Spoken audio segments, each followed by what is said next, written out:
Bloody सत्य के एक और दिल दहला देने वाले खौफनाक एपिसोड में आप सभी लोगों का बहुत बहुत स्वागत है दोस्तों।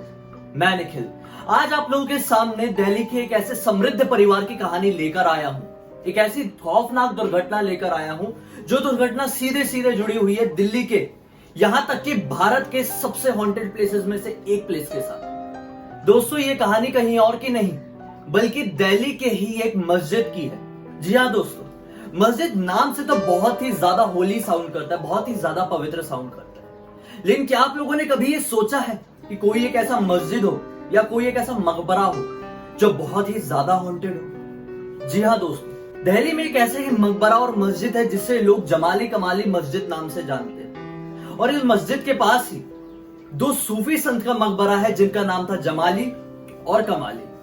कहा जाता है कि सन 1538 के आसपास इस मकबरे को बनाया गया था और उसके बाद से ही ये जगह ना जाने क्यों इतनी ज्यादा हॉन्टेड हो गई। देश के कोने कोने से आए दिन बहुत सारे लोग वहां पर पहुंचते हैं और भूत के होने का एहसास पाते। दरअसल भूत नहीं, माना जाता है कि वहां पर जिन्नात होते हैं। 1, 2, 3, 4 इतने ही नहीं बल्कि इतने सारे जिन्नात होते हैं जिनको गिन पाना लगभग इम्पॉसिबल है।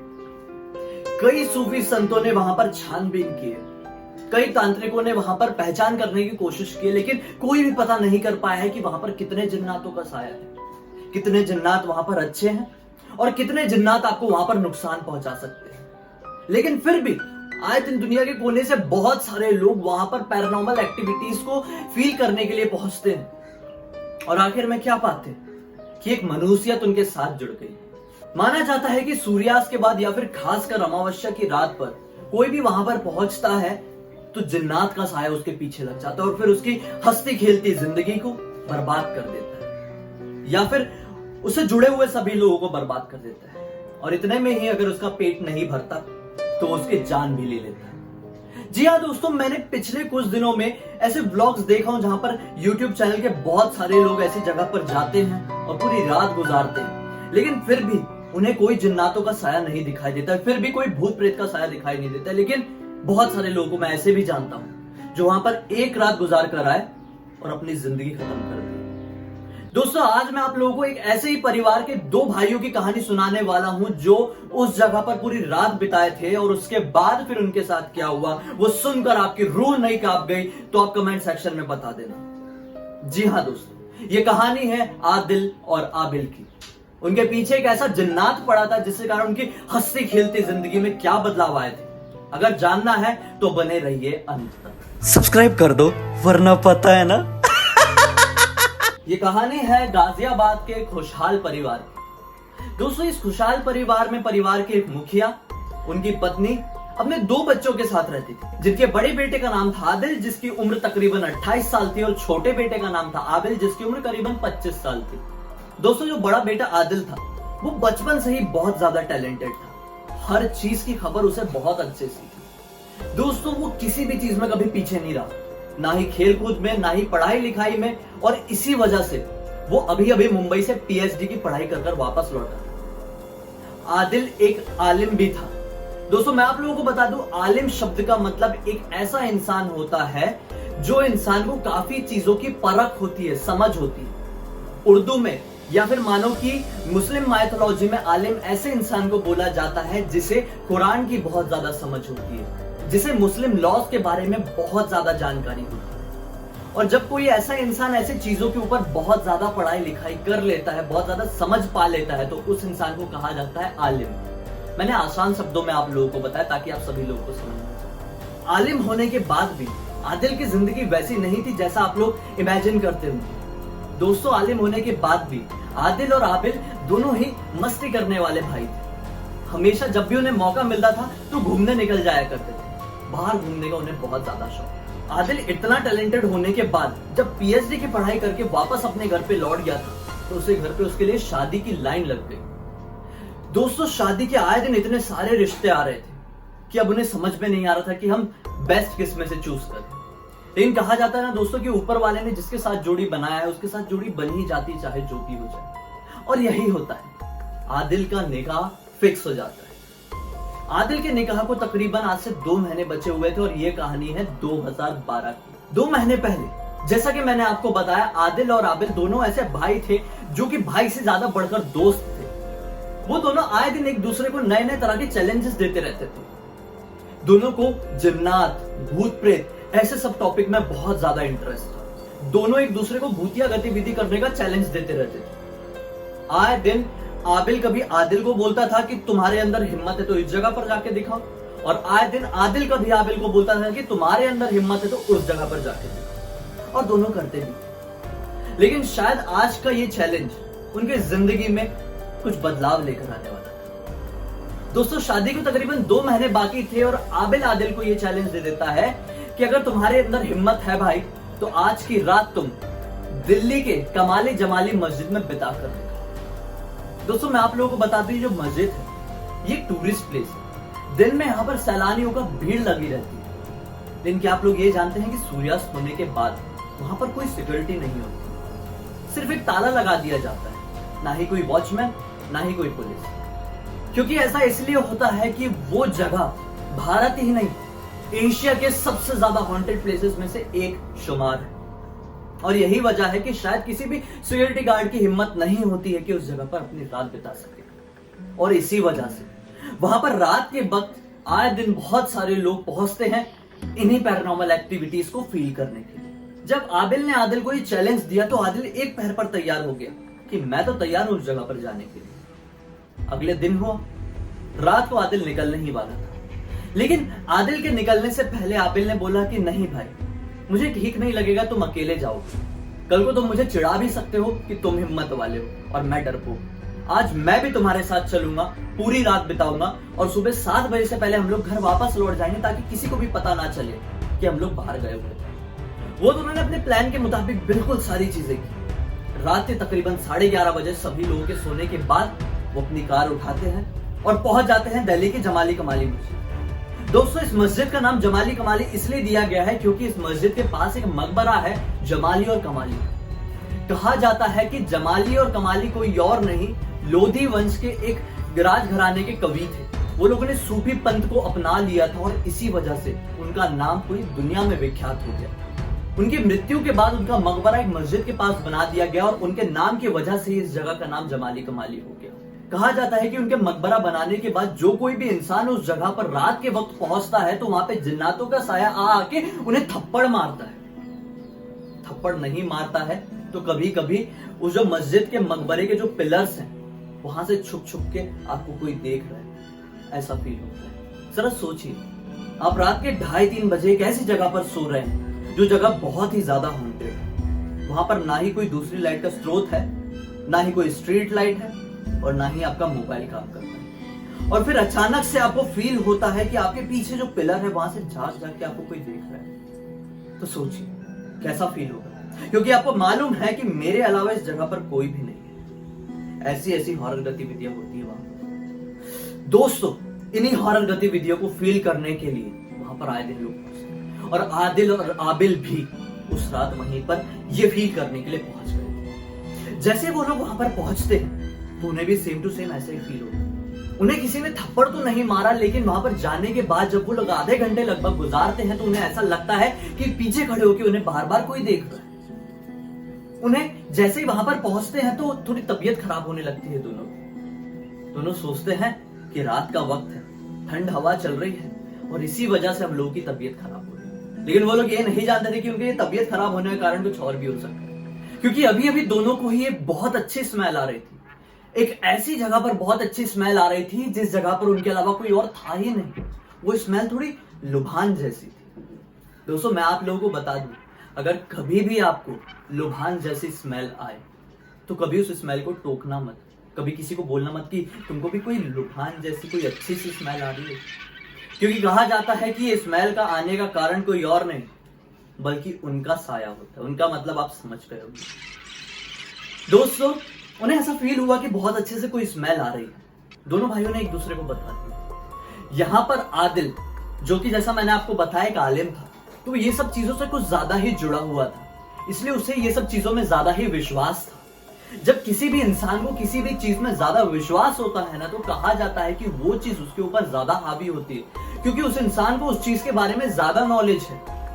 ना कि उसके ऊपर हावी होती है जो कि उस चीज पर बिल्कुल भी विश्वास नहीं करता या फिर उस चीज से बिल्कुल भी नहीं डरता है, उसके ऊपर हावी नहीं होती। अगर आप लोग जितनी उस चीज पर विश्वास करते हैं, जितना उससे डरते हैं, उतनी ही वो लोग आपके पास आएंगे। और यही हुआ शायद आज आदिल के साथ। दोनों सुबह 7 बजे घर वापस लौटते हैं। वहां पर कुछ नहीं होता है, सिर्फ उन्हें फील होता है कि हमारे पीछे कोई है।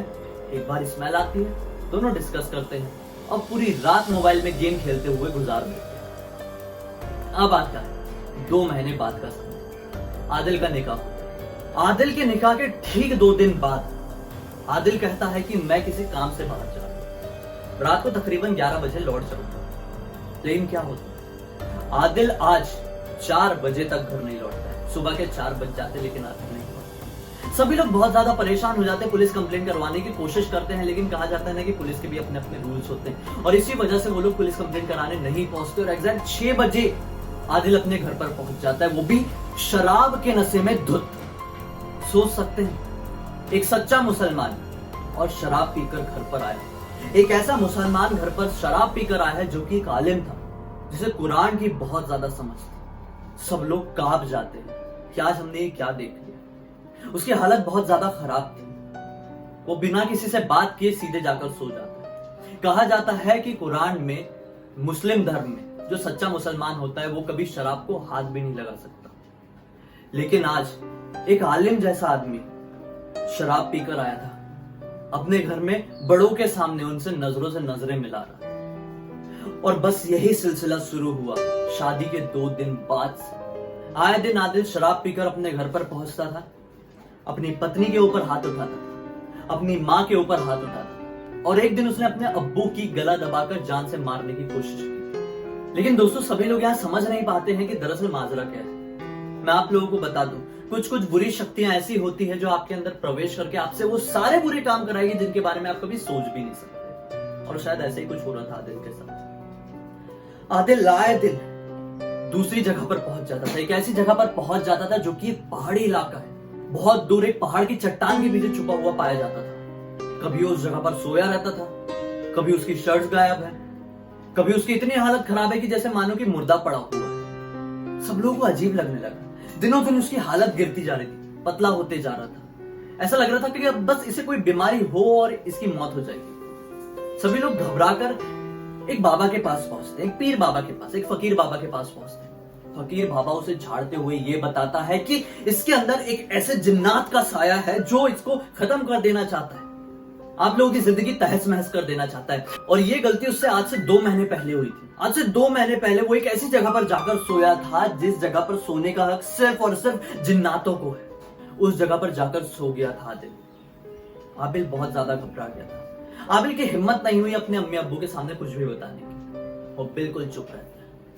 रमजान का समय आता है और रमजान के 26वें रोजे के दिन वो जिन्नात उसके शरीर में हावी हो जाता है।